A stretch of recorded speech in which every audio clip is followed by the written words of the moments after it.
Bonjour, alors aujourd'hui on continue la série des petites évaluations express en 5 minutes sur un article proposé par un des membres de mon groupe Facebook Vendre du fait main. Donc là on est avec la boutique Camille Adventures qui fait principalement de l'impression, donc par exemple des tote bags principalement.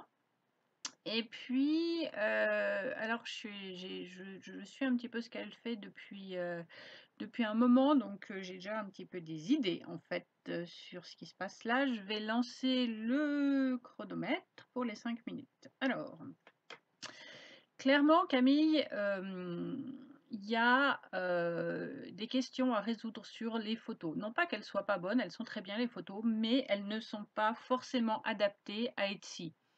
Donc, les photos que vous proposez, c'est souvent des photos lifestyle et les photos lifestyle, c'est pas des photos produits.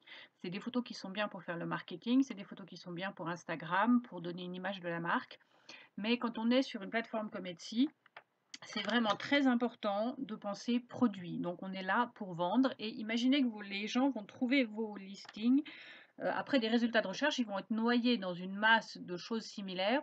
Il faut qu'au premier coup d'œil, ils puissent dire qu'est-ce qui est à vendre. Or, sur cette image, on ne peut pas dire au premier coup d'œil qu'est-ce qui est à vendre parce qu'il y a plein de trucs dessus. D'accord? Donc pour vous, c'est évident que c'est le sac parce que c'est vous qui les faites. Mais c'est évident que pour vous.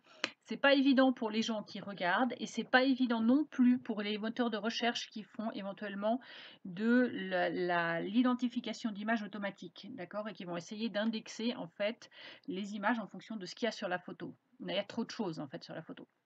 La deuxième chose, c'est que ce que vous vendez, quelque part, c'est le texte. Et donc, c'est le texte qui doit être visible au premier coup d'œil. Par exemple, alors c'est pas le cas sur cette photo-là, mais je sais qu'il y a beaucoup de vos photos, enfin de vos produits, ou en tout cas, j'en ai vu, qui ont, alors ouais, je suis désolée, j'ai une connexion un peu lente aujourd'hui, mais qui ont comme première image des photos du sac porté et où en fait on voit pas du tout ce qui est imprimé dessus. Et c'est ça qu'on devrait voir. Donc en fait la photo elle devrait être cadrée vraiment sur le texte, de manière à ce que même si on le voit dans un aperçu tout petit, on voit exactement ce que c'est tout de suite parce que c'est ça que les gens vont acheter. Ils n'ont pas besoin au premier coup d'œil de voir la forme générale du sac. C'est pas un accessoire de mode dans ce sens-là, c'est un accessoire de design et sur le design ce qui compte c'est le message et donc c'est vraiment ça qu'il faudrait voir en gros et en premier. Ensuite, toutes ces photos lifestyle, gardez-les pour Instagram ou vous pouvez les mettre à la fin de l'article, mais là il n'y a aucune photo. Il y en a une qui refuse catégoriquement de s'afficher, mais il n'y a aucune photo qui soit que le produit, qui n'est que le sac, d'accord? Et c'est ça qui me pose un problème dans vos produits, c'est qu'il faut absolument ces photos-là et il les faut en premier. Il faut que vous switchiez dans votre tête sur ce qu'il faut montrer. Il faut absolument montrer le produit et le produit seul. C'est ça qui va le faire vendre en fait. C'est frustrant parce que vous avez envie de montrer l'image de la marque, elle est jeune, qu'elle est dynamique, elle est branchée, etc. Mais ça se fait à d'autres moments, à d'autres endroits. Et c'est super important. Ensuite, là, je suis en train évidemment de regarder la photo en anglais parce que le texte ici est en anglais. Donc ça n'aurait pas tellement de sens dans un premier temps de le regarder en français. Alors, je ne suis pas complètement sûre que de mettre ça dans le titre, ça soit vraiment utile. Alors je ne sais pas, j'ai pas fait la recherche. Il faut faire la recherche pour voir si c'est un mot-clé, une phrase que les gens cherchent vraiment. Alors si c'est le cas, oui, il faut le mettre. Mais est-ce que c'est utilisé, enfin ça fait beaucoup de mots qui utilisent vraiment de l'espace qui pourrait être utilisé pour autre chose. Ensuite, euh, vous axez beaucoup ici le titre sur le zero waste, reusable, etc. Mais il y a plein d'autres choses que les gens pourraient voir comme des choses intéressantes. Alors je vais juste aller voir les mots-clés. Ouais, non, on ne les voit pas. Voilà, là. Alors, voyons voir. Donc on est vraiment avec des mots-clés qui sont beaucoup orientés sur le zero waste et sur la réutilisation. Ok. Mais il n'y a pas du tout, par exemple, de mots-clés qui pourraient se référer, par exemple, à qui on pourrait l'offrir. Ça, c'est super important, à qui on peut l'offrir. Donc, par exemple, à quelqu'un qui est complètement accro à Internet, donc par exemple à un geek. Les geeks, ça peut être quelque chose, c'est un mot-clé qui pourrait être là-dedans. Pareil en français, citation drôle, est-ce que c'est vraiment quelque chose que les gens vont chercher? Est-ce que c'est un mot-clé qui a un sens? Est-ce que vous l'avez recherché? Est-ce que ça pourrait être plutôt, quelque chose, citation humoristique par exemple? Est-ce que humoristique, c'est peut-être quelque chose, un mot que les gens vont peut-être chercher plus? Ça pourrait être, je sais pas, un cadeau pour un auto-entrepreneur qui travaille, dans des espaces de coworking ou des choses comme ça. Il faut penser, en termes différents, c'est-à-dire il faut avoir des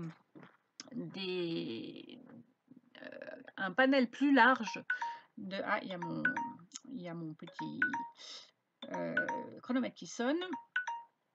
Il faut penser en termes plus larges, en termes de, à qui vous allez proposer ça.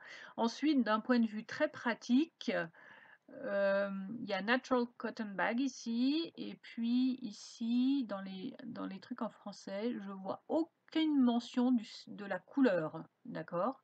Donc ça pourrait être black and white, ça pourrait être beige, ça pourrait être, enfin noir et blanc en français.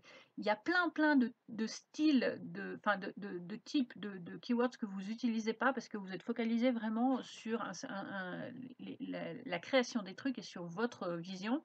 Mais les gens peuvent les utiliser pour beaucoup d'autres choses. D'accord? Donc il faut penser à ça. C'est vraiment les deux choses qui sont importantes pour passer au stade suivant. C'est, alors je vais revenir là, voilà, c'est de penser que vous êtes en train de vendre un produit, pas une marque, pas sur Etsy en tout cas. Si vous vendez sur d'autres plateformes, c'est quelque chose de différent, encore que toutes les plateformes qui vendent des produits, elles ont ce même problème. En fait, c'est pas un problème, mais c'est que si les gens viennent pour acheter quelque chose, ils veulent voir la chose en question. Après, les photos lifestyle, elles servent à faire le marketing. Ok. Alors, je voudrais juste aller voir 2 secondes sur la boutique, même si mes 5 minutes sont écoulées. J'ai une connexion un peu lente aujourd'hui, je ne sais pas pourquoi. Alors, voilà. Est-ce que ça va venir? Oui, non, oui. Alors, voilà. Donc, on vient sur la boutique. Alors,